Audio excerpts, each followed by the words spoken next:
Gentlemen, start your engine! On RPM tonight, Dale Earnhardt is gone, but he will never be forgotten. His closest competitors and friends reflect on the man who was NASCAR's brightest light. I know there are millions of fans out there that have lost a hero, but I've lost a very close friend, someone that has helped me professionally and personally through a lot of things in my life. With the passing of the Intimidator, the focus now must be on the prevention of future tragedies. We also look back at one of the unforgettable victories from the Man in Black's career. They come toward the line. Who will it be? RPM Tonight is next. Going green this time by, going green this time by. Bring them down.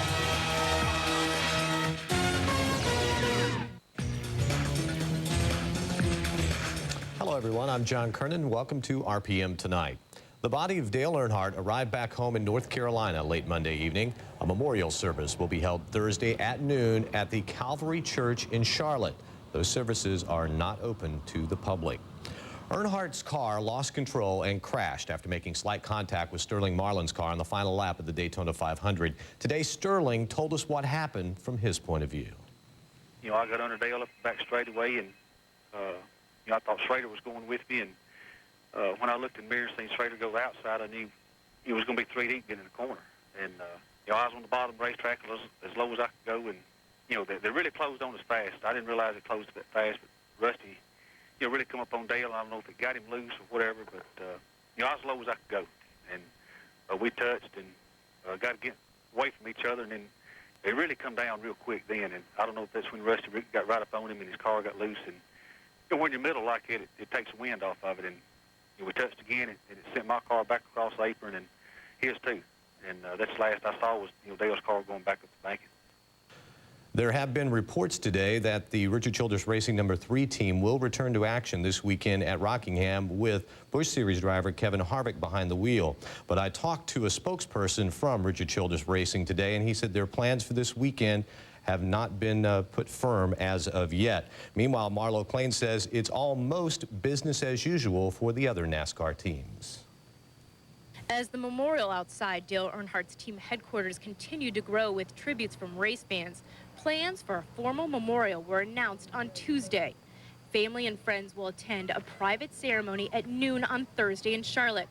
And just 1 day later, Earnhardt's former competitors will return to the racetrack at Rockingham. So even now, at team garages everywhere, the wheels of racing are back in motion. We met this morning, had a team meeting, and talked about it. And now we've just got to move on and try and get our cars prepared and go to Rockingham. It really been a quiet week here in the shop. Nobody's really talked about it a whole lot. It's been busy, obviously, coming back from Daytona. Everybody's got things to do, and maybe that's been a help. It tries to keep it off your mind a little bit. We've got to go on. David was telling me that some things that Richard Childress, you know, obviously, you know, they're going to have a car there. That's the nature of our business. Those crews who'll be racing Sunday, just 7 days removed from tragedy, are not quite sure what the emotions will be when it's time to get back on the track. I don't know what to expect this week or next week or any week after that. I really don't think anybody can answer the question of how it's going to affect not just the mood in the garage area, but the sport in general. I think it'll be fairly somber. You know, I doubt there'll be a lot of conversation. You know, it'll just be very, very sad. You know, it'll be a sad time to walk into the garage. You know, a lot of people be walking around with, you know, disbelief. Certainly I will. And it'll be a different mood at Rockingham this weekend for sure. I don't think anybody really wants to go to Rockingham. If they canceled it, that'd be fine with all of us. But, you know, it's our job, and we just keep telling ourselves, what would Earnhardt do? And he'd probably have us by the back of the neck right now telling us to get our heads together. Along with Dale Earnhardt Jr., the other two drivers under Earnhardt's company flag, Daytona winner Michael Waltrip and Steve Park, will be racing on Sunday. Dale Jr. said his dad intended him to win races and the championship, and that's what will bring him to Rockingham. In Mooresville, North Carolina, Marlo Klein, ESPN. Many members of the NASCAR family are still not ready to talk about the passing of the sport's biggest star. We certainly understand that, but we have talked to several members of the community who both respected and admired the Intimidator. I'm not sure. I think anytime we have a situation like this, you know, we grieve for a couple of days. I can't cry any more tears. I've been heartbroken. Then you turn to the whys and what should we do, and I think in an incident like this, I don't believe that anything would have made a difference. Dale liked the open face helmet, and he had this theory that the full face helmet would break your neck. And Dale, you got to remember something about a stock car. When you're in a stock car, it's not like an Indy car. An Indy car, you sit and you're confined and you can't move. Most forms of racing are single seaters. You kind of in a little capsule, if you will. A stock car, you're more open. You got to be able to look around. You got to be able to see where everybody is. Dale didn't like to be restrained at all, and he liked that open face, he liked that feel, so he could feel the car, feel the wind. Every driver has a preference, and given, I mean, we all know the options. We all know what's out there. We know what we like, what we don't like, and that's a choice the driver makes. Would it save Dale's life? I don't know. Today, I don't care. I just worry. I'm heartbroken about what happened to Dale. We got to figure out some, you know, things down the road. It's just a terrible tragedy. I mean, Dale's the type of person that you almost feel like he's indestructible. I mean, he's had a lot of bad accidents and stuff in his career, and he always jumps out of the car and waves to the fans, and he's back next week, and it's very difficult. This has shaken our world as we know it in NASCAR racing. Me personally, losing a very, very good friend. I know there are millions of fans out there that have lost a hero, but I've lost a very close friend, someone that has helped me professionally and personally through a lot of things in my life, and that's what I'm going to miss the most. And you know, we realize that what we do has a certain amount of danger that goes along with it. I'm comfortable with that. Dale was very comfortable with that, and but this is what we choose to do. I do believe that we can do it better than we've been doing. I do believe that we have to be more proactive. I also believe that NASCAR cares. They want it to be as safe as possible. We just need to figure a way to make it safer. You cannot hide the fact that we've had 4 similar deaths all within a short period of time. They are not coincidences. There's something going on. We need to figure out what it is. NASCAR wants to figure out what it is, and I think they'll do everything they can in an effort to get it figured out. According to a story by Ed Hinton in the Orlando Sentinel, the company that makes the Hans device received orders from some 40 race car drivers on Monday. Not all of the drivers who placed an order race in NASCAR, but the company says representatives of Rusty Wallace did call to inquire about the device. At last month's test in Las Vegas, we talked to a number of drivers about the Hans device. Some thought it was a good idea, while others were still withholding judgment. I really think it's a good thing. I'll tell you what, though, after you wreck some really big wrecks like I've had, like at Talladega 23 times end over end, Daytona, 200-mile-an-hour wide open in the wall of Phoenix, there's a certain way I brace for an accident. And with the Hans device, it doesn't let me brace like that for an accident. And that's the only thing that's got me thinking. I don't know if I'm going to use it because of the way I brace when I know I'm gone. It's ridiculous that we don't run it. I mean, we need to run it. The Hans device is awesome. I mean, it's been tested. They say that it's the #1 safety device right now in auto racing. It's the best thing going. I think the intent of it is good. I probably am not the best guy to speak about the Hans device because I haven't tried it. The theory is great. Personally, I don't think I can drive with my head anchored to the back of my neck. I like to move my head around way too much. I have not gotten to where I'm comfortable with it yet. I still think that there's some work to be done for it to work, you know, with the way I like to drive the car. You got to have a driver that's comfortable. If the driver's not comfortable in the car, he's not going to drive fast. My size and my condition has been a big benefit to me over the years in crashes, and I just hope that I can get through the rest of my driving career, you know, without having, you know, something that, you know, really, really bad. Safety is important, and believe me, I've hit the wall quite a few times and stretched my neck, and been very fortunate, but just everything that's going on, we're going so fast in these cars, you know, we need to be prepared so that if anything ever does happen, that it's going to help you survive the impacts. Scott Pruitt joins us now, and he's been using the Hans device, and after hearing what those guys have said about it, Scott, how exactly does the Hans device work? It's pretty simple, really. It's a carbon fiber collar. It's held in place by the shoulder belt, goes over the top, actually holds it down to your body pretty tight. And then behind, you see these straps that come off the back of the Hans device that actually attach to the helmet. So on a frontal impact, as the head goes forward, it only can go forward so far before the straps go tight, and it keeps the head from actually shooting forward and getting that whipping motion. Now, you got to remember, this is a lot different than the open cockpit cars. Mm-hmm. So when I first started working on it and developing it to get working in the Winston Cup car, it was real cumbersome getting out.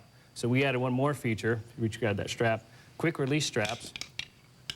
You see how fast it actually comes off. So now you can get it off, get it out, and away from the race car. Now, you mentioned it's very effective in the frontal impact. There's been a lot of clinical studies. We've got some tape, some video of a frontal impact, and here I want you to explain this. This is a frontal impact without the Hans device. Really notice how far that helmet shoots forward, clear up to the steering wheel, actually bends the steering wheel up to the top. Shield flies open, a lot of stretch on the neck. This is with the Hans device. Really pay attention to the steering wheel location, the helmet, significant reduction in the amount of stretch on the neck. That's what we're talking about. Now, that is just incredible, but I can see how it works in an Indy car because the way you're closed in. Right. Now, here, there's a lot of open space inside Absolutely. the cockpit, so is the Hans the end-all, be-all, the cure? Not at all. It's just a piece of the puzzle. And let's take a look at the seat that we ran last year. Now, this is a seat that I ran within the guidelines of what NASCAR said. It had to be aluminum, and what we're looking at here is a seat that was actually made to my body. Through here, you've got a real good location of the pelvis, have crushable material on both sides up around the rib cage, up through the shoulder areas, good strong structure on the outside, crushable energy absorbing material on the inside, and last but not least, up around the head area. Just as the Hans device protects the head from going forward, we also have to protect it in lateral crash and then a shot from behind. So all this is covered with material that absorbs energy. We're continually looking at new materials and what else is out there. And all this will be specific to whatever driver, whatever helmet he's wearing, so he's comfortable viewing out of it and comfortable running it. Well, let's take a look and see exactly what goes on during a lateral crash, a side impact. This is a standard seat that you see here. Notice how much stretch of the neck, the violent whipping motion. This is actually pretty graphic. It really gives you a good idea. Now, this is with a seat that is significantly higher in strength on a lateral. You look at significantly reduces the amount of movement of the head and of the whole body. Now, realizing these are just prototypes, and what we're trying to do is come up with a seating structure that really makes sense. This would be the next generation. This is something that PPI is working on currently. The outside structure, carbon fiber, very stiff. Want to really control the movement of the body. On the inside, crushable pads. These can be replaceable. Shoulders, up around the head, down to the pelvis area, and then all the way down to the pedals. It's very important that the driver's actually in almost a cocoon, so to say, so when he does have a hard impact from any position, he's protected the best he can. What about, say, one of the most common impacts in a stock car seems to be a right front? Absolutely. Now, take a look at this video here. Now, what we're seeing is, with the Hans device, but no seat structure, extra seat structure.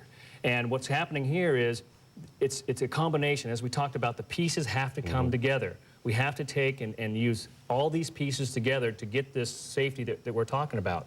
And this is what we're talking about in this next generation seat. We've been working very, very hard on it last year. I know the prototypes are very, very close to being done, and it's certainly a work in progress, but it's all based off hard scientific testing. All right, Scott, thank you very much for bringing the equipment down to show it to us. It was very, very interesting.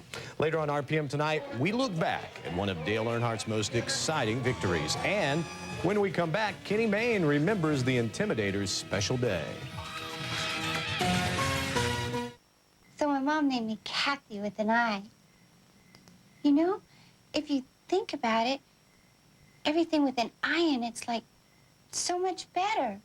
Like ice cream's got an I, and Gandhi, you know, the bald guy, he was really nice. And then there's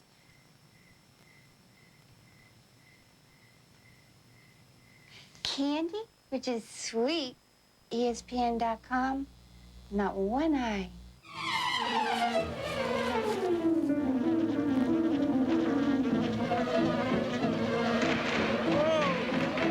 At Wendy's, we'd like to make an important announcement. Our honey ham and chicken sandwich is back.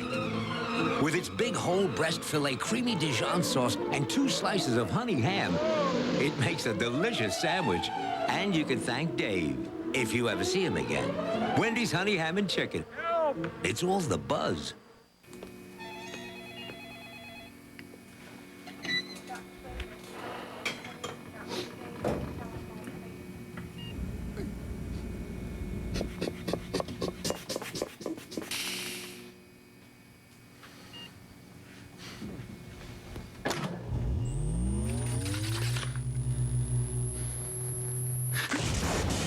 Try all you want, but nothing can replace the rush you get from a Kawasaki Ninja. Excellent. Can we have the next group in?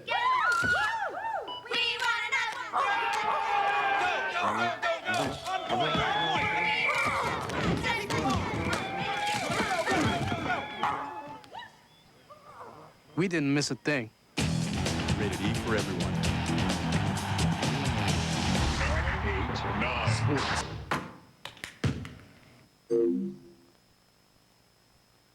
For those of you who may not remember, SportsCenter's Kenny Mayne was the original weekend host of RPM Tonight. He's raced go-karts against Jeff Gordon. A picture of his child raced in the Daytona 500 with Jeff Burton, and he was there when Dale Earnhardt won the sport's biggest race. Now Kenny pays tribute to the man in black. Maybe this is what happens when we die. Everyone who ever cared about us reaches out to make one last contact, an expression to show we mattered. Dale Earnhardt had already experienced something like that upon winning the Daytona 500 in 1998. But just as funerals are really more for the people left behind, the moving gesture seen that day on Daytona's pit road was beneficial to those who lined up to honor Earnhardt. They can say they were there the day Dale Earnhardt won his 500. They can say they shared in it. That's what I'll say. His car drew us in like a magnet. The only release from his pull was to make actual contact, and each one who did came away more overjoyed than the last. It all played out in slow motion. The energy continued to build, then erupted.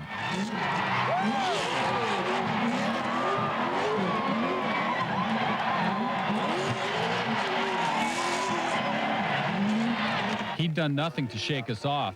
We crowded for any angle to see him. Down at victory lane, Dale Earnhardt has just climbed from his car. He's standing on the roof of the machine, showering champagne everywhere. Dale didn't spray all the champagne that night. I didn't wear my suit. So the shower's out? Welcome back. Now we were preparing for some kind of TV show, but the best theater was soaking in his presence, following the biggest moment of his racing life. A couple comments, and then we'll show the highlight. Have you seen the highlight yet? I was in the race car. Before we start, when we get in the highlight toward the end of it, your mic's going to be open. I'll just let you go. Just, Dale, what was it like? And you're just going to see. 1.5. The pictures will be right there. Just describe what's happening. Where's your head?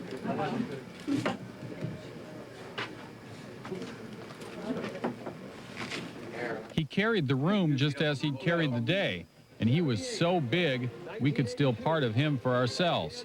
That makes us very fortunate now as we reach out to express the fact he mattered. We're going go-kart right tonight. Do you want to go? I promised the guys I would I got a ask. big party. You want us to go there? No. Everybody else is, he's not. It was his night, his party, but the thing is, even Dale Earnhardt was powerless to stop others from claiming that day as theirs. Celebrations like funerals are shared events. And welcome, car fans. We are live from Daytona, and it's safe to say if Dale Earnhardt made out a short list of things to do upon winning his first Daytona 500, sitting in a chair was not on the list. Gentlemen, start your emotions. Dale, thanks for being on the show. Next on RPM Tonight, one of Dale Earnhardt's most exciting finishes.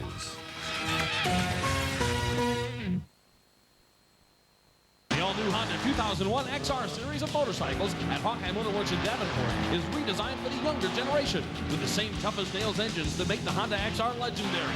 Unrivaled comfort and maneuverability for a broad range of riders. Come see the full line of Honda's 2001 Sport Trax ATVs, including the all-new 250EX. If you want to master any terrain, you'll need a Honda Sport Trax. Now get Honda card deferred payments on the XR series or special low payments on all ATVs for a limited time. Get it all and more at Hawkeye Motorworks in Davenport.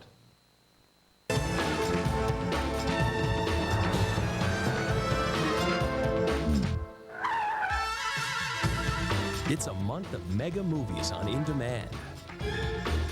See the biggest movies for the first time on cable television. Order mega movies on In Demand. And tonight you'll be living large with In Demand pay-per-view on AT&T Cable.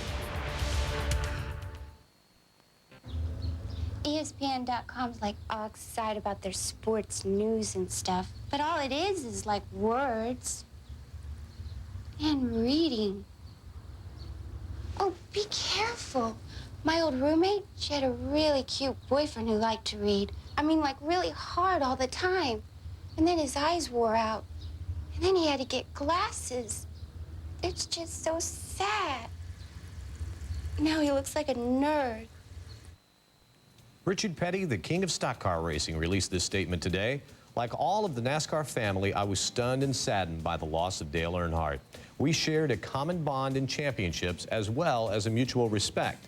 Our family has raced against his family since the sport began, going back to when my dad and I raced against Ralph Earnhardt. For the rest of this week, we will relive some of the memories that Dale Earnhardt left us with as we look back at the races he won on ESPN. Today, we look back almost 1 year ago as Earnhardt and Bobby Labonte put on one of the most exciting duels of all time during the closing laps at the Atlanta Motor Speedway. Here is Bobby Labonte making the move off turn number 2. And Bobby Labonte takes the lead going into turn number 3, but Earnhardt battles back on the outside and pulls alongside of Labonte off of 4. Earnhardt will maintain the lead. Here's Labonte. He's got to run. This is his last chance. This is his last gasp effort. They're coming down for the white flag. One more lap to go. Labonte has the good run here in the quad oval. He took a look to the inside. Couldn't make the move. He'll head for the top side of the racetrack in turns 1 and 2, but Dale Earnhardt maintains the lead down the backstretch for the final time. Labonte right on the rear spoiler. And Earnhardt goes in high. That's going to leave some room for Labonte on the bottom. Here comes Bobby Labonte making a charge. They come toward the line. Who will it be? It is going to be... I don't know. I don't either. Will look like Earnhardt just by a little bit. That was one of the closest finishes in the history of NASCAR. And Chalky Myers just said, who won? Who won? And Earnhardt's crew celebrates, so apparently he's won it. Dale Earnhardt pulls into victory lane. An incredible job by this driver who started 35th. The voice there calling the action was Bob Jenkins, who has known Dale Earnhardt since ESPN began covering Winston Cup races some 20 years ago. Bob joins us now from Indianapolis. Bob, you called a number of Earnhardt's races from the broadcast booth. Does one in particular stand out? Not really, John. I think of 3, and 1 I didn't have anything to do with, and that was his win at the Daytona 500. The best drivers should win the big races, and that's why A.J. Foyt and Mario Andretti and Rick Mears should have and indeed have won the Indianapolis 500. And I was so glad when Dale Earnhardt finally got that victory at the Daytona 500. I remember in 1989 a race that he didn't win at North Wilkesboro when my voice reached new highs when he and Ricky Rudd spun, allowing Jeff Bodine to go on to victory. But I guess the race that I will most cherish in my memory about Dale Earnhardt was his victory here at Indianapolis. Any race here at the Indianapolis Motor Speedway is very special to me. And you remember the year that he won, the race was rain delayed till late afternoon. As a matter of fact, Dale Earnhardt did not want to race that day. He tried to talk Tony George into postponing it till the next day. And in victory lane, Tony is quoted as saying, well, I'll forget about what you told me earlier today when you wanted to postpone it. Here's your check. Bob, you also had the opportunity to watch Dale's career grow. Did you have any idea that he was going to turn into such a superstar? Well, yes, quite honestly, because, and this was something that Dale said in the program that preceded yours, the special that we did here in Indianapolis this afternoon. He talked about being able to relate to the race fan. He talked about how he knows that a lot of people sitting up there in the grandstand work an entire year at their particular job, whether it be a welder, a factory worker, or a salesman. They work all year in some cases just to have enough money to bring themselves and their family to a particular race. And Dale Earnhardt said he could relate to that person. That is why he has been so popular over the years and will remain popular for many years to come. He could relate to the race fan. And Bob, we're almost out of time. What is going to be your favorite memory of Dale? After the Brickyard 400, I walked out of the booth across the track into Victory Lane, and I said, "Earnhardt, you are the best." And he said, "Jenkins, you say that to all the winners. Next week at Watkins Glen, when I get my butt kicked, you'll call somebody else the best." Well, Dale, believe me, I believe with all sincerity that you indeed were the best ever. Thank you very much, Bob, and I'll talk to you again soon. Wednesday, Scott Pruitt will answer your email questions. If you have a question or a comment for us, log on to rpm.espn.com. We'll be right back. Only one can be the best. To treat athlete's foot, it's Lamisil AT with full prescription strength. These take 4 weeks of treatment. Lamisil AT cures it with just 1. 3 months later, you're still athlete's foot free. Lamisil AT, the best way to cure athlete's foot. Introducing Chili's baby back ribs. To go. I think it's going to be about a yard short. Bring it up 4th and 1. Get in, get out, get on with your life.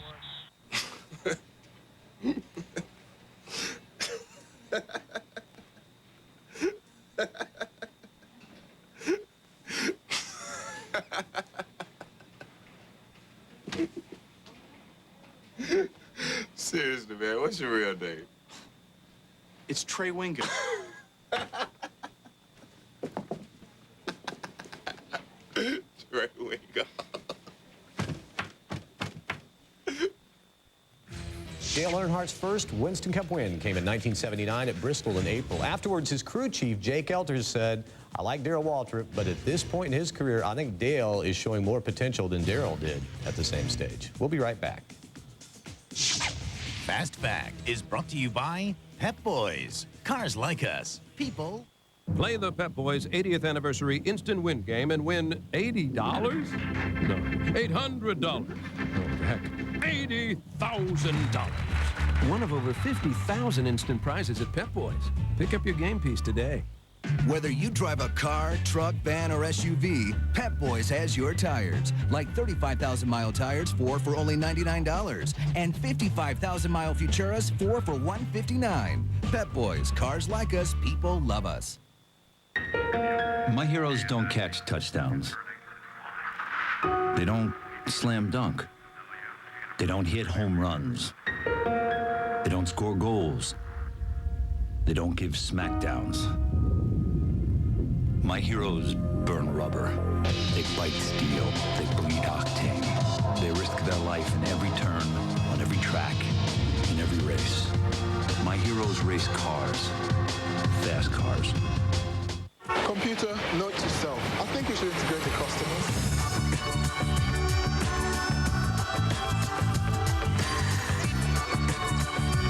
Kema Azunma just can't get technology off his mind. Which means his customers don't always have to have it on their minds.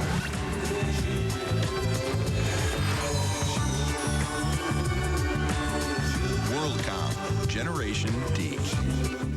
Now, buy a large pepperoni pizza for $9.99 and get Domino's new Cinesticks free. Right, Andy? Freshly baked with cinnamon and sugar topped with vanilla icing. Call now. Domino's always delivers.